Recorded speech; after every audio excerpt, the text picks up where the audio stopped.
Welcome back to another episode of Harry's Take. Today, I am thrilled to welcome a true legend in sports journalism, Lesley Visser.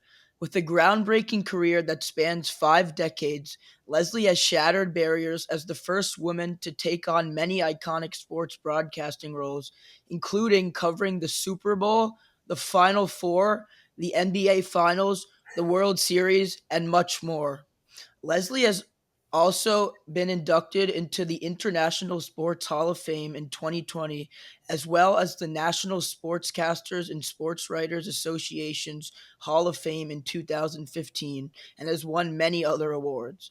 She is renowned not only for her achievements, but also for her trailblazing spirit and sense of humor, which has inspired countless women in sports broadcasting.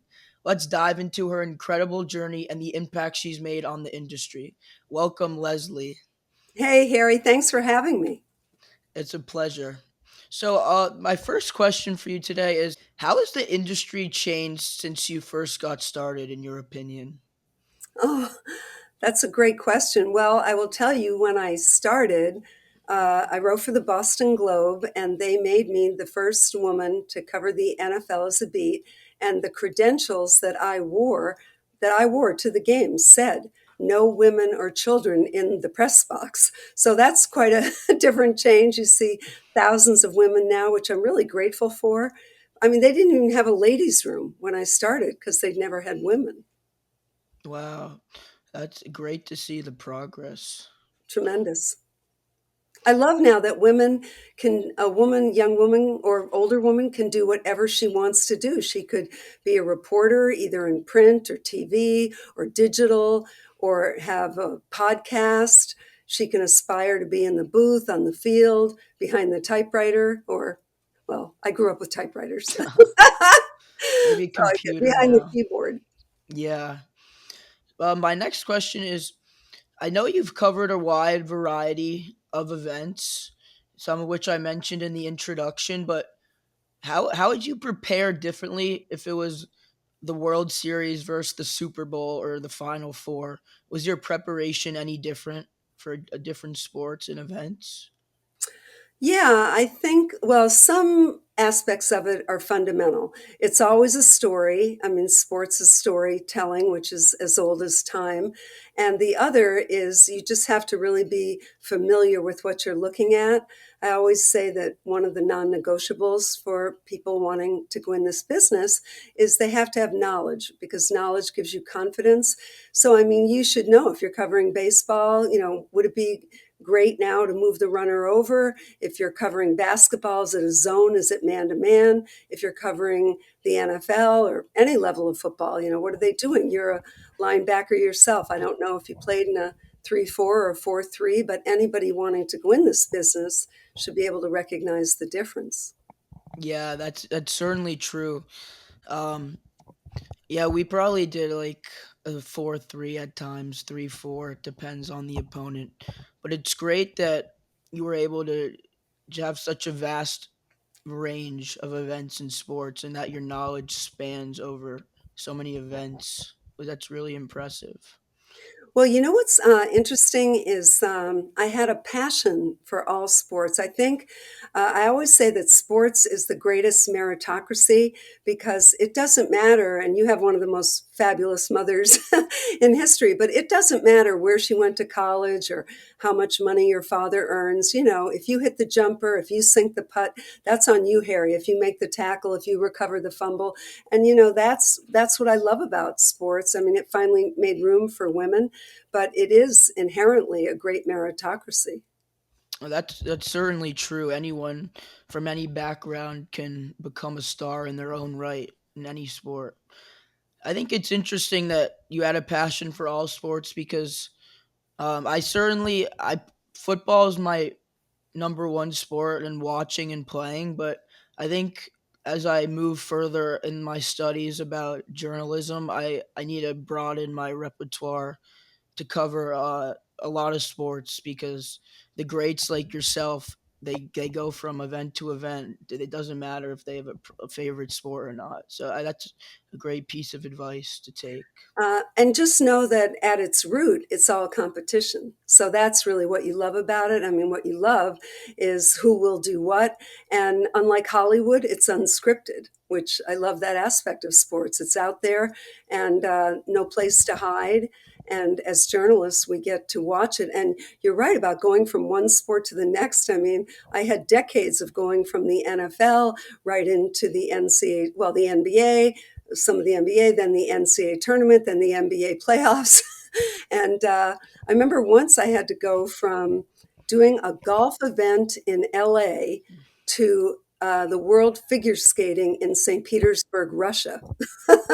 So, I mean, not only, the preparation for both those events was different, plus the clothes I had to bring were different. But, as I was saying, it's the ultimate passport being a journalist. Wow, that's crazy. That's a huge jump in scenery. It's great that you're able to pivot so quickly. It's a great skill. Yeah, I have. I mean, there's almost nothing I haven't covered in the Boston Globe. I hate to invoke the Yankees because I'm a child of the Red Sox, but we were the 27 Yankees. Our baseball writer was Peter Gammons, considered the greatest of all time. The basketball was Bob Ryan, who his nickname is the Commissioner. Our tennis writer is Bud Collins, who actually taught America how to watch tennis. And our football was Will McDonough, who was renowned still to this day. Everybody who covers football wants to be Will McDonough. So it was a lot of pressure on me at a young age, but I loved it. That's great.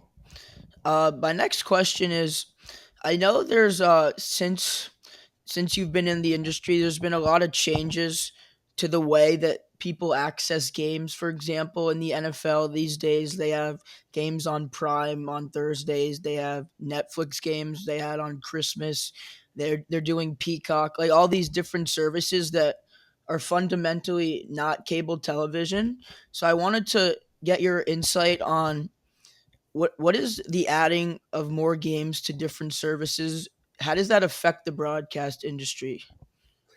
It offered a lot more jobs. I mean, when I started, there were, Monday. I was the first woman on Monday Night Football. There were three people on that broadcast, and that was it on Monday night. Now it can be streamed. The great Al Michaels went to Amazon, and pretty soon, I think you'll see a league or some form of a league in Europe. I mean, they've Jacksonville has played in London now for 15 years, and the NFL wants to embrace any revenue stream that it can.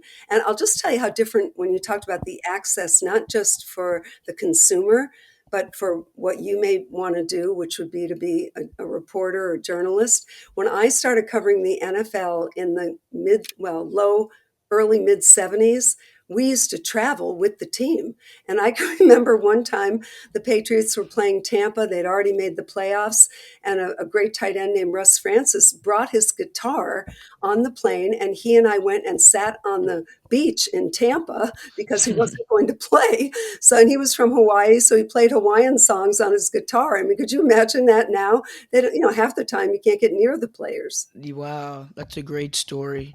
Yeah, now they just have interviews on like Fridays and Thursdays. It's cool to hear that they had these more intimate journeys with the players and teams back then.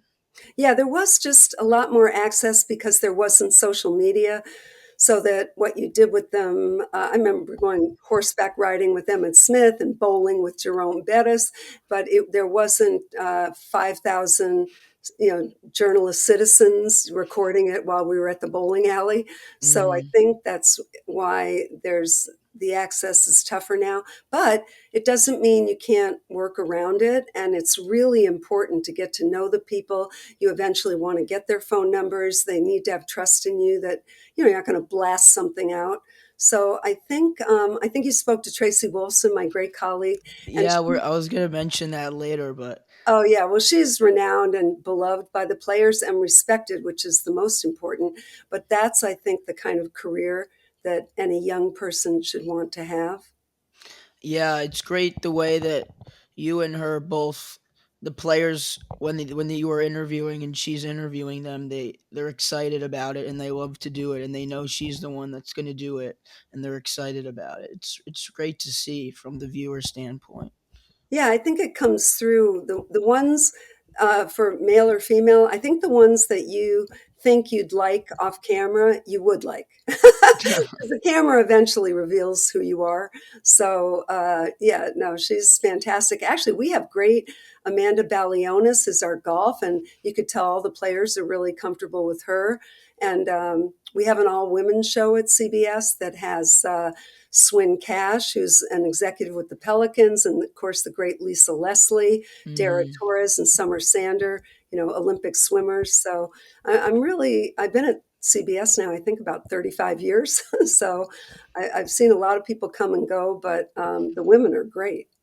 Yeah, it's a great network. Probably my favorite. I'm an AFC guy, you know that. So big CBS fan over here. But Well, I have to say, when I started, CBS was the NFC. And so that's why I did all the Madden Summerall games. And the NFC East was great then. I mean, the Giants were great. They had Lawrence Taylor, of course.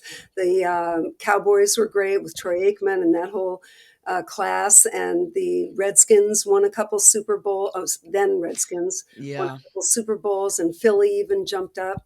But please don't, Harry, are you a Jets fan? no, I'm actually a Chiefs fan. Okay. Well, kind of a front runner there, but okay. No, not a bandwagon though. Since the Alex Smith days and Jamal Charles before Mahomes, Oh, yeah. when I He was was since a Alex young Smith's age. great story.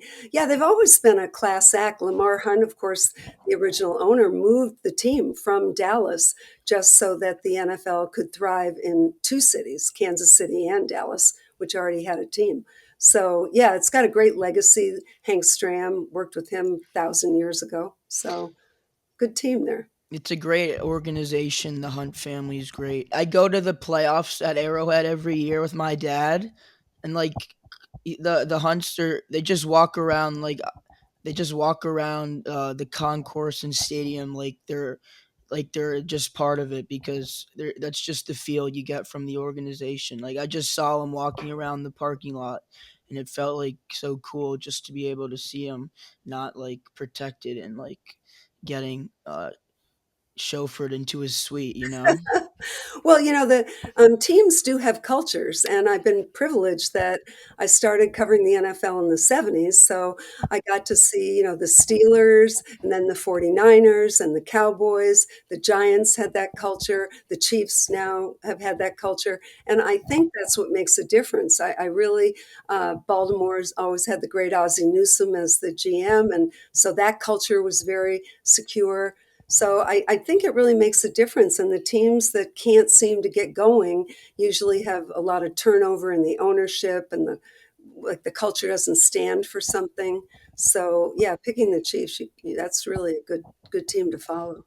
Yeah, it was really a lucky choice back then. I didn't know it would turn out to be how great they're doing now, but I'm grateful that I'm witnessing history with them. Um, my next question is, I know you talked a little bit about your work with John Madden, but I was hoping you could give us a little insight into what it was like working with him because I know you worked very closely with him and we're very close with him as a person. So the viewers and I would love to know like a tidbit or two about your experience with him. I think I learned more from him than anybody else in sports, and I was close to Bill Parcells, even Bill Belichick, to the extent he would let you be close to him, and Coach Walsh in San Francisco. So I think I learned from some really greats, and the same with basketball, very close to Rick Pitino, Mike Krzyzewski, Rick Majerus, who you may not know, but he was a brilliant basketball coach who actually his father was a union man in Sheboygan, Wisconsin, but took Rick to the marches in Selma. So you learn a lot, and you will from lots of people. But John Madden, not only was he a pleasure, he was a riot. He was a modern Mark Twain. I always took the bus with him because I thought, what an education. He was such a philosopher. And like we'd be riding through Utah, and if he saw lights on in a field, we would stop. It could be girls softball, it could be high school football practice. He didn't care. He asked me if I would take him up to West Point because he had a lot of respect for Red Blake, the coach. And we went up on the Madden cruiser to an Army practice, not even a game. And you should have seen the players when they looked over and said, "Oh my God, is that John Madden sitting in the stands?" But Wow. he would notice everything. Like Harry, he would say, "Why are you wearing orange? That's not a Raider color." I remember I had to do a story on the great Division III team, their Union in Ohio. They always win the national championship, and they were called the Purple Raiders. And John sent me on a mission that they had to lose the purple. That's a terrible. It shouldn't go with Raiders. So he just I remember one time we were riding somewhere on a game. We'd always stop at the same restaurants like Chewy's in El Paso when we were taking Route 10. And Hmm. John looked out the window and he looked back, and out of nowhere, Harry, he said, "Dark chocolate. I don't really get it. It's like I got halfway to milk and quit." So it was Wow, really a that's joy of funny. my life. I was one of the 5 people asked to speak at his memorial. So it was profound knowing him. Wow, thank you so much for that. This may be a difficult question as we've already talked about how you've covered in your long spanning career so many events. But I was wondering if you can pinpoint one specific memory from your broadcasting career that really sticks with you or it was your favorite or something like that. Well, my favorite event of the year is the Final Four. I think nothing delivers on its promise more than the Final Four. And this past one that we Well, it just was saw, crazy. it was crazy. And that was my 40th Final Four. So I've seen them all. And, sometimes they were runaway finals. They weren't close, but the semis in this one was close where And the Cooper Flag, finals. had a chance to win it. Everyone talked about Duke all year. He banged it off the front. Yeah. I think he had the wrong leg or something. He had something goofy going on there because I saw him in person a few times, and just a beautiful. He plays beautiful basketball, as does Duke.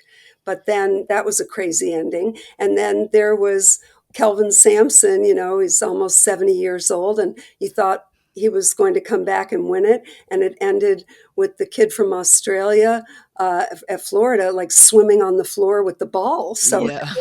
it was just so dramatic. And then I love the Final Four, but I think that I like the conference championships in the NFL better than the Super Bowl because I like it when it's in someone's hometown. It's not quite as corporate.